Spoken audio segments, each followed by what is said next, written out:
maganda na katulad ko, char. So ngayon mga kabeshiwak ay gagawa tayo ng chocolate cheesecake. Yan po yung request ng aking asawa. Tinanong ko kasi siya kung ano yung gusto niyang i-bake ko today. And sabi niya is, ano daw, chocolate cheesecake. So pagbibigyan natin siya. Kaya lang, ang ating gagamitin crush dito is itong honey made na mas maganda sana kung ang gagamitin natin dito is yung chocolate din na na cookies ganon, like Oreo ganon, pero ito lang yung available sa ating pantry, so wala na tayong magagawa.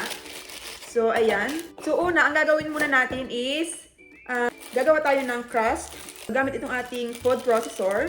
So kung wala kayong food processor mga kabeshi, pwede naman kayong gumamit ng ziplock, tapos i-roll nyo gamit ng yung parang panggamit sa parang gamit sa baking ganon. So anyway, 1, 2, 3, 4, 5. So mga ang kailangan lang natin is mga 13 piraso. Lagyan natin itong takip.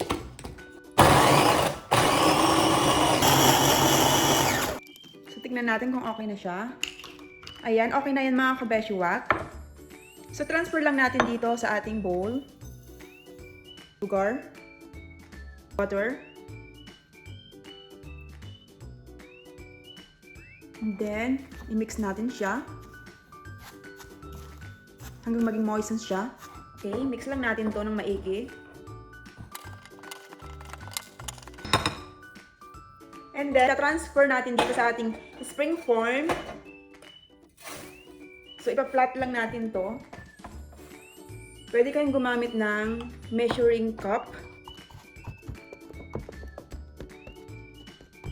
So, ayan mga kabeshiwak, na-flatten na natin siya. So, ang susunod naman po is, ibibake natin po ito sa ating preheated oven at least 8 to 10 minutes.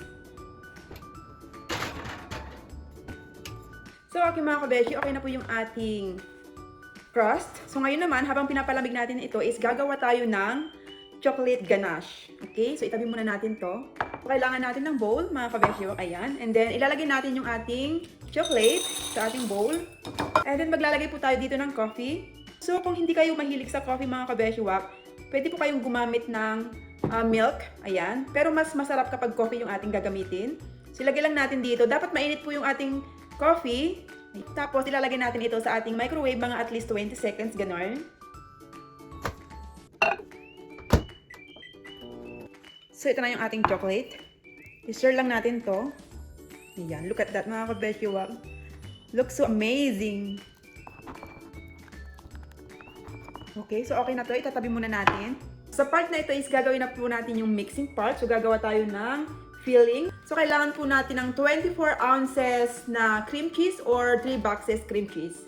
So ang gamit natin dito is Philadelphia, but you can use any cream cheese na gusto nyo. Ilalagay natin ito sa ating bowl.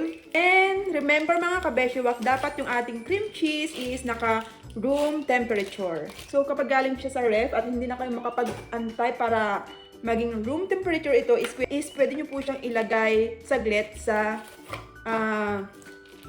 inyong microwave. Ganon.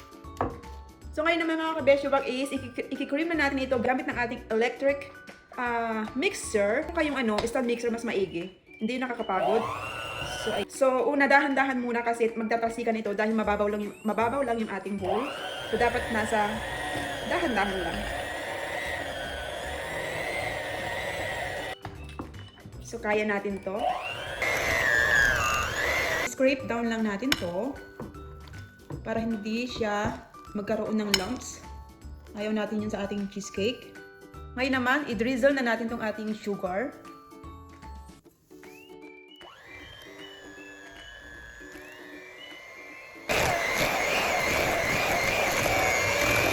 So, scrape down natin. So, ayan. Ayan, next mga kabeshiwak is mag-a-add tayo ng sour cream. So, wag natin itong kalimutan mga kabeshiwak kasi ito yung magbibigay ng creamy sa ating cheesecake. At the same time, magbibigay ito ng balance. Magbibigay siya ng tangy flavor, ganun. Charot, ang daming alam. And, maglalagay lang tayo ng isang kurot na asin. Pang balance sa tamis. Okay, and then, mix natin. Alright. So, scrape down lang natin ito para ma-make sure na ma-mix sila lahat. and maiwasan natin yung unmixed na mixture, and then at the same time ayaw natin yung may lumps yung ating mixture. Hindi yun maganda.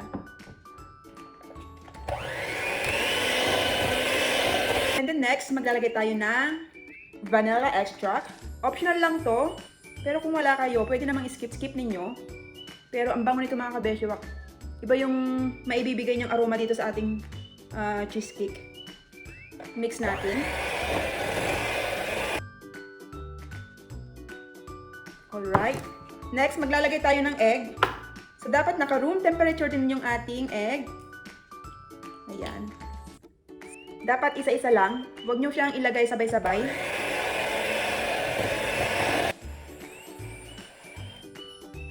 Another egg. So, ingatan lang natin na hindi natin malagyan ng eggshells. Scrape natin to make sure na ma-mix sila lahat.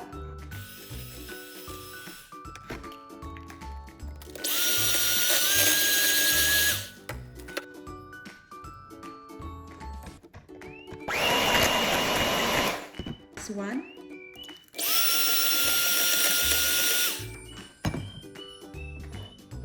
Alright. So this time, kailangan natin ng flour. Oops. Salain natin to. Pwede namang hindi salain, pero gusto ko sinasala siya. Para to make sure na walang masama na buo-buo. Ganon. Itong cake na ito is kailangan niya talaga ng flour, okay? Alright. Gonna mix it.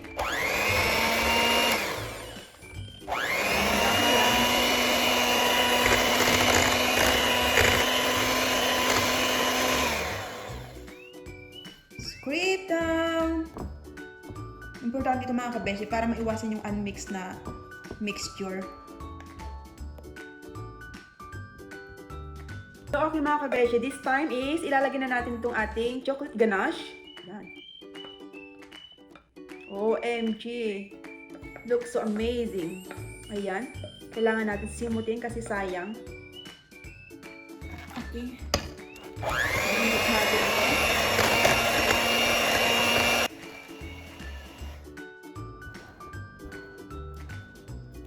Look at that mga kabeshi. So beautiful. So this time, na lang yung aking gagamitin.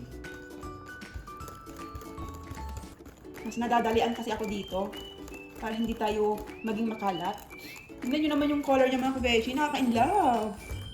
Diba? Naku. Ewan ko na lang kapag matitikman ito ng aking asawa. Lalo mai-inlove yun. Charot. Scrape lang natin ulit. Mix natin. Ibigyan natin yung best mix natin dito. For the last time. Ayan mga kabeshi. So okay na to. Tignan nyo naman mga kabeshiwak kung gaano siya kaganda. So ayan mga kabeshiwak. This is the moment. So ilalagay na natin itong ating mixture or itong ating butter sa ating crust. Ayan, para maibig na natin to. OMG, look at that. So beautiful. OMG. Nakaka-inlove.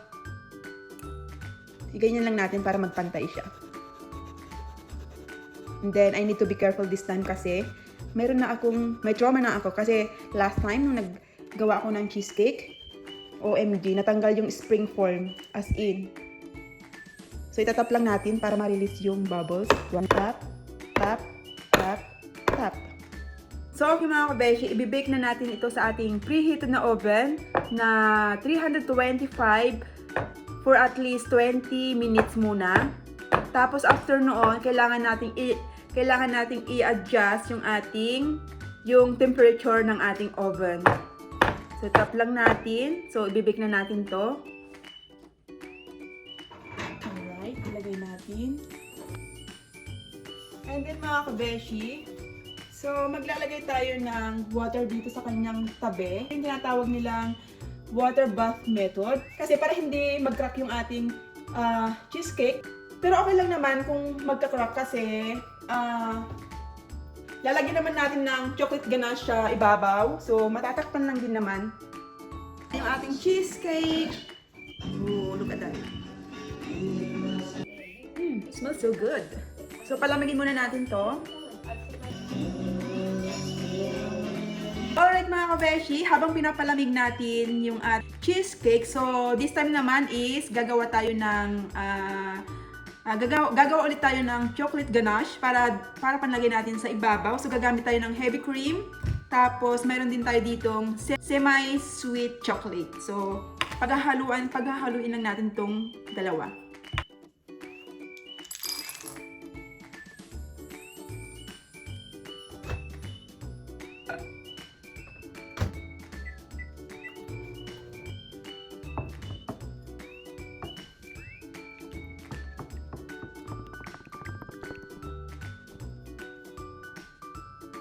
So, ilagay na natin itong ating kinold down na chocolate ganache dito sa ating chilled cheesecake. So, after kong nailagay yung ating chocolate ganache sa ibabaw, is binalik ko ito sa ating ref. Tapos, kinabukasan ko na siya nilagyan ng whipped cream. So, at this point, gagawa tayo ng whipping cream. So, i-whip lang natin yung ating malamig na heavy cream with powdered sugar, vanilla extract, tapos cocoa powder.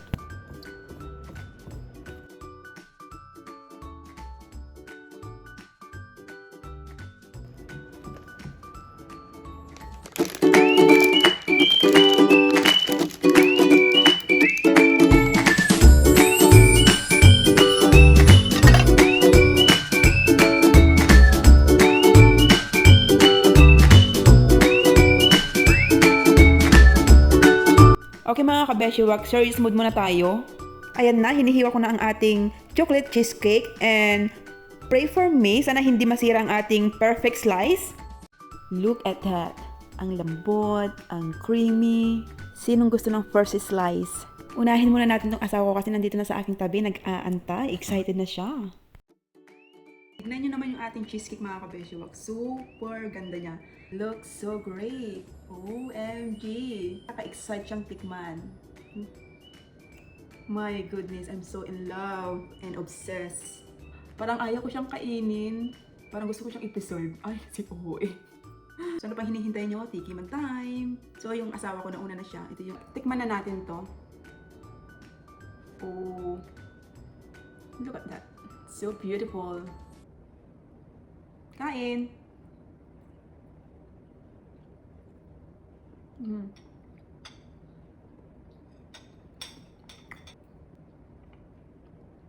Super creamy siya, tapos super soft. Grabe yung texture niya, super smooth. Naglalaban yung tamis, tapos konting asim. Super perfect yung kanyang tangy flavor, and then sakto lang yung tamis niya. It tastes so great mga kabeshiwak. Tikman nyo. OMG, super sarap niya mga kabeshiwak. As in. Perfect to sa kape. So ayan mga kabeshiwak, hanggang dito na lamang ang ating chocolate cheesecake journey. If you enjoyed this video, don't forget to like, comment, and subscribe. Thank you so much for watching mga kabeshiwak. See you again on the next sweet creation. Bye!